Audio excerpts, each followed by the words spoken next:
Aujourd'hui, le plan émergence a défini ce nous on a appelé les métiers mondiaux du Maroc. Il y en a 6, l'offshoring, l'automobile, l'aéronautique, l'électronique, le textile et cuir et l'agro-industrie. Ça a été déterminé suite à une étude qui a été faite, une étude par un consultant stratégique, et qui a défini que sur ces secteurs-là, on pouvait avoir un véritable avantage compétitif. Et donc c'est normal que l'État concentre ses efforts en priorité sur ces secteurs-là. Maintenant, nous avons, dans le pacte pour l'émergence industrielle, indiqué 2 choses. La première, c'est qu'il y a des mesures qui s'adressent à tous les secteurs. Quand je fais une plateforme industrielle intégrée, et que cette plateforme industrielle intégrée est généraliste, ça veut dire que demain, des industries qui viennent de la chimie, ou de la IMME, ou de n'importe quelle autre industrie, peuvent s'installer dans ces zones-là, donc avoir accès à un foncier qui a bon, je dirais, un prix compétitif, peuvent avoir accès à des bâtiments qui sont prêts à l'emploi. Et donc déjà, l'acte d'investir industriel, on va le rendre, je dirais, beaucoup moins coûteux pour ces entreprises-là. Ça, c'est le premier point.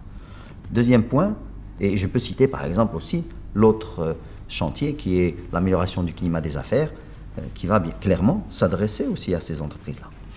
Maintenant, l'autre point qu'on a annoncé, c'est de dire, si demain, il s'avère que le Maroc gagne et peut être compétitif sur d'autres secteurs, ben on les intégrera dans la stratégie émergence. Parce que ces métiers mondiaux du Maroc sont aujourd'hui les métiers compétitifs, mais ça ne veut pas dire que demain ils le seront, et ça ne veut pas dire qu'il n'y en aura pas d'autres qui le seront demain. Et c'est pour ça que nous avons lancé une étude pour le secteur de la chimie et de la parachimie, parce qu'on pense qu'autour de l'OCP, on peut créer un véritable noyau, je dirais, compétitif et intéressant. C'est pour ça que nous avons lancé une étude sur l'industrie pharmaceutique, parce qu'on pense qu'on peut, à l'instar de ce qui s'est fait en Jordanie par exemple, qui sont partis de rien et aujourd'hui exportent des centaines de millions d'euros, le Maroc peut aussi se positionner sur ce créneau-là. Il faut bien qu'on commence quelque part.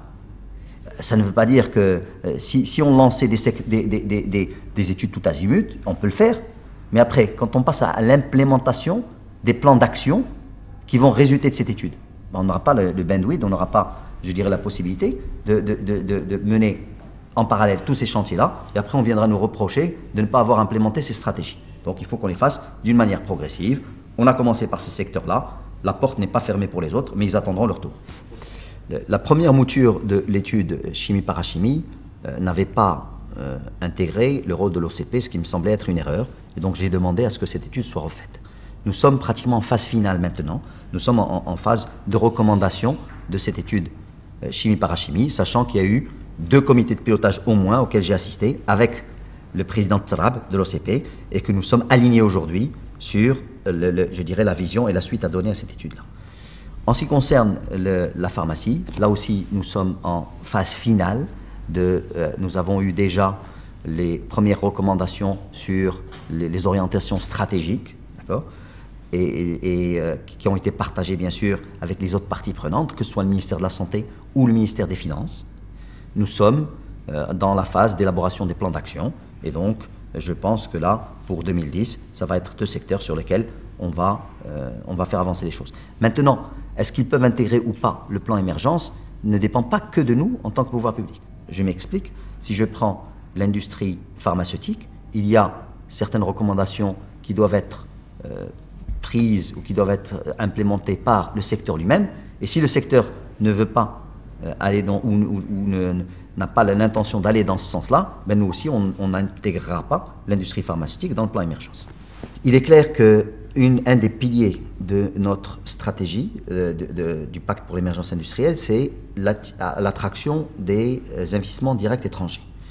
Maintenant, il est clair que nous nous concentrons aujourd'hui, je dirais d'une manière à 90%, sur les métiers qui sont définis comme métiers mondiaux du Maroc. Ce qui veut dire que pour les autres secteurs, que ce soit la pharmacie ou que ce soit les IMME ou que ce soit pour la chimie, nous n'avons pas une stratégie concertée pour attirer des investisseurs étrangers. Par contre, quand je me déplace ou quand nous faisons des séminaires, souvent nous avons des industriels qui sont présents, qui viennent d'autres secteurs que ces secteurs-là, bien qu'on essaie de faire un ciblage, je dirais, préalable, et donc on leur vend aussi la plateforme Maroc comme une plateforme d'investissement et d'exportation.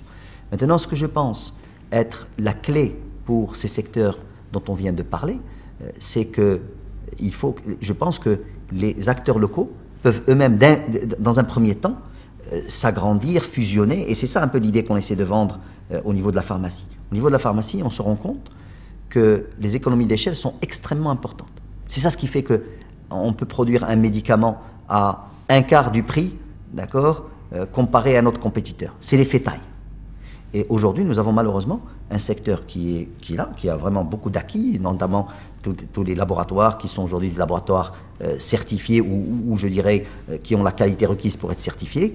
Mais nous avons beaucoup trop d'acteurs et on essaye de leur dire qu'une des actions, ce serait qu'ils arrivent à fusionner entre eux pour faire demain des acteurs de taille régionale qui pourront avoir une compétitivité réelle sur la production du médicament. On n'a pas renvoyé l'étude pour qu'elle soit refaite ailleurs. Nous, ce qu'on a dit, on a dit qu'il est très important pour développer le textile au Maroc qu'on ait deux sortes d'acteurs en plus des acteurs traditionnels que nous avons. Il y a ce qu'on appelle les plateformes, je dirais, d'approvisionnement. Ce sont des opérateurs qui sont souvent dans l'amont du textile, d'accord, et qui en fait sont plus dans le trading que dans la production. Je m'explique, on a aujourd'hui besoin de tissus, je dirais, de différentes couleurs, de différentes fabriques, et on a besoin que ces tissus-là soient disponibles avec un temps de réactivité très court si on veut vraiment être des acteurs dans ce nouvel trend du fast fashion, de la mode rapide. Soit on produit les tissus localement, c'est ce qu'on a vu avec des gens dans le jean par exemple, avec les gens de Leclerc ou autres, mais on peut aussi envisager que de gros producteurs turcs viennent s'installer, ouvrir ces comptoirs et permettre d'avoir accès à ces tissus d'une manière, je dirais, quasi instantanée. L'autre acteur dont on a besoin, ce sont les agrégateurs, et ce sont les Lifung par exemple de ce monde, qui viendraient, s'installeraient au Maroc et feraient de l'agrégation entre les différentes petites, je dirais, entreprises du textile, pour ensuite servir de grands donneurs d'ordre, qu'ils soient des donneurs d'ordre européens, américains ou autres. Maintenant, nous avons déterminé quels sont les opérateurs dont on a besoin. Et la prochaine phase, ce sera d'aller contacter directement ces opérateurs pour les convaincre de venir s'installer au Maroc.